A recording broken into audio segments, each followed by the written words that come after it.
Aujourd'hui, dans les LLM, il n'y a pas de KPI, on va dire, normalisé, dans le sens où il n'y a pas de KPI officiel, il n'y a pas de KPI retenu par par un consortium, en fait, si vous voulez. Il n'y a pas de KPI qui a été retenu en disant, bah voilà, pour suivre ça, ça va être ce KPI-là. Comme on aurait eu avant le trafic SEO, les clics SEO sur la Search Console, qui sont des KPI un petit peu solides, quoi. Tout le monde les comprend, tout le monde sait ce que c'est. En fait, avec les LLM, on a plus ou moins essayé de construire des nouveaux KPI. On commence à voir se dessiner une tendance, c'est-à-dire qu'il y a une notion de fréquence d'apparition, il y a une fréquence de citation. On commence à aller vers ce genre de KPI-là, mais rien de vraiment retenu. Et les outils, pareil, en fait, il y en a une multitude qui sortent toutes les semaines quasiment, donc il y a plein d'outils qui existent aujourd'hui. Faut savoir qu'on peut soi-même bricoler son propre outil avec un système d'automatisation qu'on peut aussi construire avec l'IA, hein, ça marche très bien. Donc, les outils, il y en a beaucoup.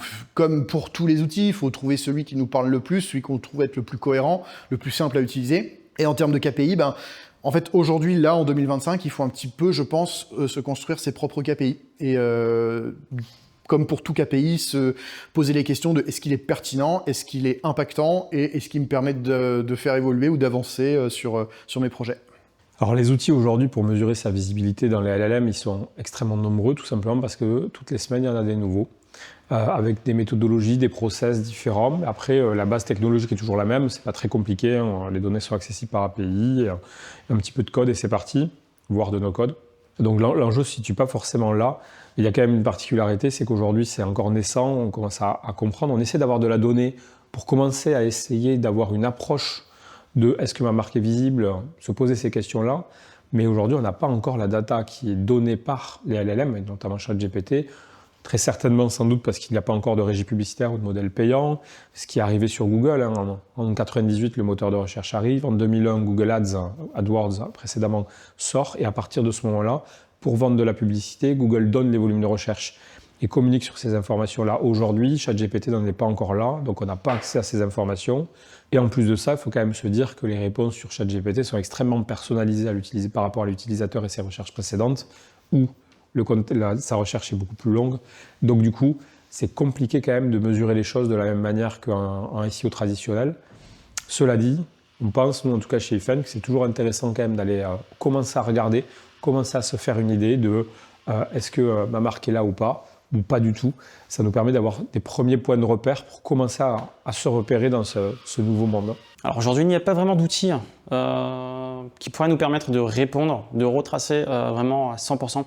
Je fais pas mal ressembler cette partie-là pour l'instant à ce qu'on avait pu connaître avec l'arrivée de PMax. Côté ads, une boîte noire, beaucoup d'informations, on sait à peine si on est visible ou pas, on essaie de comprendre quels sont les prompts derrière. Donc aujourd'hui, on est vraiment tout au début. Donc je ne suis pas sûr qu'on ait un outil aujourd'hui capable de retracer de A à Z et de pouvoir définir des KPI vraiment très réalistes. Actuellement, on va plutôt chercher à vérifier si on est soit cité directement dans le résultat de la réponse de l'IA, soit en tant que source. Ça va dépendre des objectifs que vous avez. Alors les KPI pour mesurer sa visibilité dans les IA génératives, et les LLM, il y en a quelques-uns qui commencent à émerger parce qu'on est au tout début, encore une fois, de ça. Mais on a un KPI déjà simple, c'est est-ce que je suis cité? Donc c'est son taux de visibilité dans les réponses des LLM. Est-ce que ma marque est présente dans la réponse que ChatGPT va proposer à un utilisateur? Et ça, c'est le premier point. Et le deuxième point, c'est est-ce que notre site est utilisé en source de ChatGPT? Donc ChatGPT, Perplexity ou Claude ou d'autres vont présenter, quand on active la recherche web, les sources de leurs réponses avec des petits liens vers les sites. Et donc là, on peut se rendre compte est-ce que notre site est une source. Donc on a le score, est-ce que ma marque est citée, score de visibilité et score de source finalement, est-ce que ma marque est utilisée en source des LLM, sachant qu'il y a une particularité quand même qui est assez importante, c'est que les réponses vont changer en fonction de chaque utilisateur, de la connaissance qu'a ChatGPT des recherches précédentes, des chats précédents de l'utilisateur. Et donc, du coup, on n'est pas vraiment sur les mêmes usages que sur Google. Alors, pour mesurer sa visibilité, on est encore aux prémices des KPI que l'on peut suivre. Mais dès à présent, on peut suivre ses mentions de marque et ses citations de marque en tant que source. Donc, c'est vraiment les premiers éléments sur lesquels on peut se baser actuellement. Après, les outils comme ChatGPT va continuer à évoluer. Donc on pourra avoir plus de recul d'ici assez peu de temps, je pense. Je dirais d'abord les mentions et puis les citations. C'est vraiment les 2 points qu'on est capable de tracer une fois qu'on a défini le prompt. Et puis à ça, j'ajouterai un 3e KPI, pas trop exploité pour le moment, mais c'est le côté sentimental, donc à savoir si je suis cité, je suis mentionné, mais est-ce que c'est plutôt en bien ou en mal?